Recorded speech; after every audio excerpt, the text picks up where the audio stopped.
గం గణపతి నమః. ఓం శ్రీమాత్రే నమః. ఓం శ్రీ గురుభ్యో నమః. వెల్కమ్ టు వాస్తు అద్భుతం ఛానల్. నా పేరు రేణుకా ప్రసాద్. నేను వాస్తు, జ్యోతిష్యం, న్యూమరాలజీ, ముహూర్తములకు సంబంధించిన విషయాలు అడ్వైజ్ చేస్తూ ఉంటాను.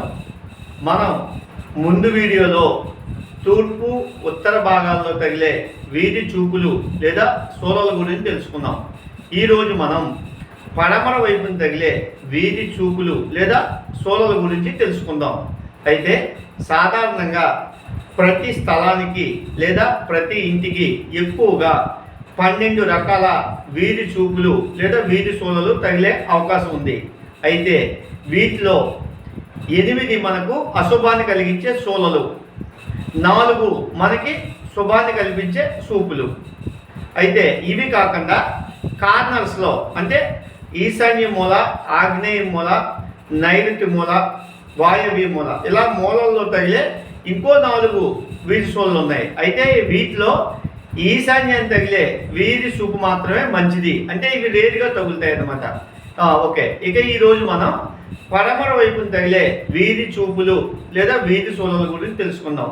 సాధారణంగా పడమర వైపున 3 రకాల వీధి చూపులు లేదా వీధి సోలలు తగిలే అవకాశం ఉంది. ఇందులో పడమర వాయవ్యంలో తగిలే వీధి చూపు మంచిది, మనకి శుభాన్ని కలిగిస్తుంది. అలాగే పడమర మధ్యస్థంలోను పడమర నైరుతిలోను తగిలే వీధి సోలలు మనకు అశుభాన్ని కలిగిస్తాయి.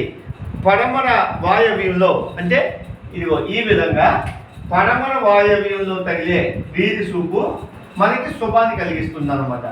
పడమర వాయవ్యంలో తగిలే వీధి చూపు ఏదైనా ఒక గృహానికి కానీ స్థలానికి కానీ పడమర వాయవ్యంలో వీధి చూపు తగిలితే ఆ గృహంలో ఉండేవాళ్ళు పొలిటీషియన్స్ అంటే ఎక్కువగా రాజకీయ నాయకులు, మంచి బడా వ్యాపారస్తులు, ఫ్యాక్టరీ ఓనర్స్, అలాగే మంచి పొజిషన్లో ఉన్న హై పొజిషన్ ఉద్యోగస్తులు, అలాగే సినిమా యాక్టర్స్, ఫిల్మ్ యాక్టర్స్, అలాగే ప్రవచనకర్తలు. అంటే ఇక్కడ ఏంటంటే పడమర వాయవ్యం వీధి చూపు వాళ్ళ యొక్క ఫేస్ని హై ఫేమస్ చేస్తుంది అనమాట. వాళ్ళు ఏ రంగంలో ఉంటే ఆ రంగంలో మహోన్నత స్థితికి తీసుకెళ్తుంది అనమాట. అయితే ఇక్కడ ఒక ముఖ్య విషయం గుర్తుంచుకోవాలి. మనకి ఎంత ఉచ్చ సోల తగిలినా సరే ఆ స్థలంలో నిర్మించే గృహం కనుక మనం వాస్తు ప్రకారం కరెక్ట్గా నిర్మించకపోతే ఆ ఉచ్చు సోల యొక్క ఫలితాన్ని మనం పూర్తిగా పొందలేము. కాబట్టి ఎంత మంచి చూపులు ఉన్నా సరే అందులో గృహం మాత్రం ఖచ్చితంగా వాస్తు ప్రకారం నిర్మించాలి. చుట్టూ కాంపౌండ్ వాళ్ళు మాత్రం ఖచ్చితంగా ఉండాలి. అలా నిర్మించినప్పుడు మాత్రమే మనం అందులో మంచి ఫలితాలను పొందగలుగుతాం. అదేవిధంగా పడమర మధ్యస్థంలో అంటే ఇది కూడా తప్పు అనమాట. ఈ వీధి సోలు కూడా మంచిది కాదు. అలాగే పడమర నైరుతి ఇది కూడా మనకి అశుభాన్ని కలిగిస్తుంది. అయితే పడమర నైరుతిలో కలిగించే అశుభాలు ఏంటంటే మనకి ఎక్కువగా పడమర నైరుతి సోలలు ఇంటి యజమాని మీద, ఆ ఇంటి యజమాని యొక్క మొదటి సంతతి మీద ఎక్కువగా ప్రభావం చూపిస్తుంది. వాళ్ళు దుష్ప్రవర్తన కలిగి ఉంటారు. అదేవిధంగా దీర్ఘకాలిక వ్యాధులు, కొన్నిసార్లు గొడవలు, కేసులు, జైలు శిక్షలు, కొన్నిసార్లు వాళ్ళ కాపురాలు విడిపోవడం, అదేవిధంగా ధన నష్టం, అలాగా అన్ని చెడు ఫలితాలు వేస్తాయి. ఓకే, దాన్ని బట్టి మనకి నైరుతి సూపు తగిలిన నైరుతి సోల తగిలిన స్థలాన్ని మనం ఎట్టి పరిస్థితుల్లోనూ ఎంచుకోకూడదు. ఇక్కడ ఒక ముఖ్యమైన విషయం ఏంటంటే మనం స్థల నిర్ణయం తీసుకునేటప్పుడే ఖచ్చితంగా మంచి సూపులు ఉన్న స్థలాలను ఎంచుకోవాలి. అంతేగాని చెడు సోలలు ఉన్న స్థలాలను ఎంచుకుని మనం ఎన్ని రెమెడీలు చేసినా దాని ఒరిజినాలిటీని మాత్రం పొందలేము. కాబట్టి నైరుతి సోలలు, ఆగ్నేయ సోలలు, ఉత్తర వాయువ్య సోలలు ఉన్న స్థలాలను ఎంచుకోకపోవడమే మంచిది. ఇప్పుడు మనం ఈ యొక్క సోలలకి రెమెడీస్ ఏంటి అనే విషయాన్ని చూద్దాం. అయితే ఇక్కడ ఇంకొక ముఖ్యమైన విషయం ఏంటంటే చాలామంది రోడ్డు అవతల వైపున అంటే మధ్యలో ఏదైనా రాజవీధి ఉన్నప్పుడు ఈ రాజవీధి ఉంది కాబట్టి మనకి ఈ సోల చెందదు, రోడ్డు అవతల ఉంది కదా అని అనుకుంటారు. కానీ అది చాలా తప్పు. ఖచ్చితంగా రోడ్డు అవతల ఉన్నా సరే ఆ నైరుతి సోల యొక్క ఇది మనకి ఖచ్చితంగా తగులుతుంది. అలాగే వాయవ్యంలో ఉన్న వీధి చూపు కూడా మనకి శుభాన్ని ఇస్తుంది, రోడ్డు అవతల ఉన్నా సరే. కాబట్టి మధ్యలో రాజవీధి ఉన్నా లేకపోయినా కూడా వాటి ఫలితాలు ఖచ్చితంగా ఇస్తాయి. అదేవిధంగా పడమర వాయవ్యంలో ఇలా డైరెక్ట్గా వీధి తగిలిన దానికంటే కూడా రోడ్డు అంటే పడమర వైపున ఉన్న రోడ్డు దక్షిణం నుంచి ఇలా స్టార్ట్ అయ్యి ఇలా పడమర వైపు వచ్చి ఉత్తరం వైపు వచ్చి ఇలా పడమర వాయువ్యంలో బెండు అంటే ఇలా రోడ్డు ఇలా బెండి తిరిగి పడమర వాయువ్యంలో కనుక ఇలా ఈ విధంగా వీటి సోల్ తగిలితే ఇది ఇంకా మంచి ఉన్నతినిస్తుంది అన్నమాట. ఇంకా డైరెక్ట్గా తగిలిన దానికంటే కూడా ఇది మంచి ఉన్నతమైన ఫలితాలు ఇస్తుంది. అదేవిధంగా ఈ ఇంట్లో ఉన్న వాళ్ళు విదేశీ యోగాలు కూడా అంటే విదేశాల్లో వ్యాపారాలు చేయటం కానీ లేకపోతే విదేశాల్లో స్థిరపడటం కానీ అటువంటి అన్నీ కూడా ఈ పడమర వాయువ్య వీధి చూపు వల్ల మనకు కలుగుతాయి అన్నమాట. అయితే ఇంకా రెమెడీస్ ఏంటంటే మనం ముందు వీడియోలో చెప్పిన విధంగానే ఆ వీధి సోలకి ఎదురుగా కాంపౌండ్ వాల్ నిర్మించాలి. ఆ వీధి సోలకి ఎదురుగా కాంపౌండ్ వాల్ నిర్మించాలి. ఏ విధంగా అంటే ఈ విధంగా కాంపౌండ్ వాల్ నిర్మించాలి. ఈ విధంగా కాంపౌండ్ వాల్ నిర్మించాలి. మన మెయిన్ కాంపౌండ్ వాల్కి దీనికి ఏ విధంగానూ టచ్ ఉండకూడదు. ఆ రెండింటికి మధ్య ఖాళీ ఉండాలి. అంతేగాని ఆ ఖాళీల్లో మొక్కలు కానీ పాదులు కానీ ఏమీ పెంచకూడదు. అదేవిధంగా కాంపౌండ్ వాల్ యొక్క ఎత్తు 6 లేదా 7 అడుగులు లేదా నైరుతి వైపు కాబట్టి 8 అడుగుల వరకు తీసుకోవచ్చు. అలా తీసుకోవాలి.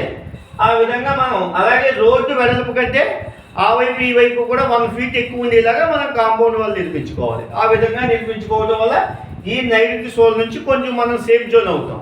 ఇంకొక విషయం ఏంటంటే ఆ కాంపౌండ్ వాల్ కానీ లేదా ఫ్లెక్సీ కూడా పెట్టచ్చు. ఫ్లెక్సీ పెట్టినా కూడా కొంతవరకు మనం దాని నుంచి సేఫ్ అవుతాం.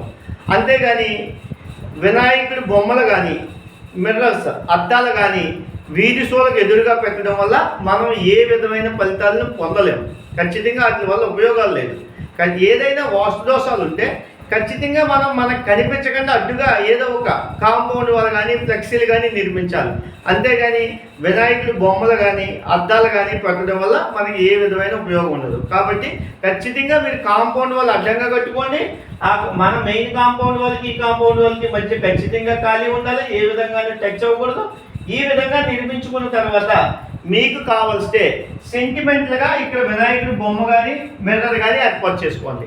అంతేగాని ముందుగా కానీ కాంపౌండ్ వాళ్ళకి మిర్రర్ కానీ వినాయకుడి బొమ్మ కానీ పెట్టడం వల్ల మనకి ఏ విధమైన ఉపయోగం ఉండదు. ఈ విధంగా మనం వీటికి చేసుకుంటే మనం మంచి ఫలితాన్ని పొందుతాం. ఇక్కడ ఇంకొక ముఖ్యమైన విషయం ఏంటంటే గృహ దోషాలు ఖచ్చితంగా వాటిని సరిదిద్దుకోవటమే కానీ రెమెడీస్ అంటే హోమాలు కానీ పూజలు కానీ యంత్రాలు కానీ వాటి వల్ల గృహ దోషాలని ఏ విధంగానూ మనం నివారించలేము. ఈ హోమాలు పూజలు ఈ యంత్రాలు ఇవన్నీ కూడా గ్రహ దోషాలకే. మన జాతకాల్లో ఏవైనా డిఫెక్ట్లు ఉంటే నేను కూడా హోమాలు పూజలు యంత్రాలు ప్రిఫర్ చేస్తాను. ఎప్పుడు అవన్నీ కూడా మన గ్రహ దోషాలు ఏమైనా దోషపూరితంగా ఉంటే అప్పుడు మనం వాటిని ప్రిపేర్ చేసుకోవాలి. అంతేగాని వాస్తుకి ఇవేమి పనికిరావు. ఖచ్చితంగా మనకి ఏదన్నా మన గృహంలో తప్పు ఉంటే ఆ తప్పుని సరిదిద్దుకోవాలి. అంటే ఫర్ ఎగ్జాంపుల్ మనకి ఈశాన్యం లేదనుకోండి, అక్కడ మనం హోమం చేసినా యజ్ఞం చేసినా యంత్రం వేసినా ఏ విధమైన ఫలితం ఇవ్వదు. ఖచ్చితంగా ఈశాన్యం వచ్చేలాగా మనం కాంపౌండ్ వాళ్ళని తీసి మళ్ళీ కట్టుకోవాలి. అది అలా ఏంటంటే గృహ దోషాలకి ఏ విధమైన పరిహారాలు ఉండవు, ఓన్లీ పరిష్కారాలే. కాబట్టి మీరు గుర్తుంచుకుని ఖచ్చితంగా ఈ విధంగా నిర్మించుకోవడం వల్ల మనం సత్ఫలితాలను పొందగలుగుతాం అన్నమాట. ఈ వీడియో ఇంకొక విషయం ఏంటంటే కొంతమంది ఈ నైరుతి వైపుని ఈ వీధి సోల తగిలే స్థలాన్ని వదిలిపెట్టి అంటే ఇక్కడ ఇలా ఈ విధంగా ఈ స్థలాన్ని వదిలిపెట్టేసి మనం ఈ పక్క గృహం నిర్మించుకోవచ్చు అని చెప్తున్నారు. అయితే ఇక్కడ ఏమవుతుందంటే ఇక్కడ కూడా చిన్న ప్రాబ్లం అని చెప్తాను ఏంటంటే ఈ స్థలం అంతా ఒకే డాక్యుమెంట్లో ఉంటుంది. మీరు ఎప్పుడైతే దీన్ని ఇలా వదిలిపెట్టి గృహం నిర్మించారో మీ ఇల్లు పూర్తిగా ఉత్తరం వైపుకి చేరిపోద్ది. దానివల్ల మనం సత్ఫలితాలను పొందలేం. ఒకవేళ ఎవరన్నా కనుక ఈ రెమెడీస్ వేసుకుందాం అన్నప్పుడు మీరు ఏం చేయాలంటే ఈ డాక్యుమెంట్ని వేరే ఒకరి పేరుని అంటే ఇంట్లో ఉన్న వాళ్ళ పేరుని కాకుండా వేరే పేరుని దీన్ని రిజిస్ట్రేషన్ చేయించాలి.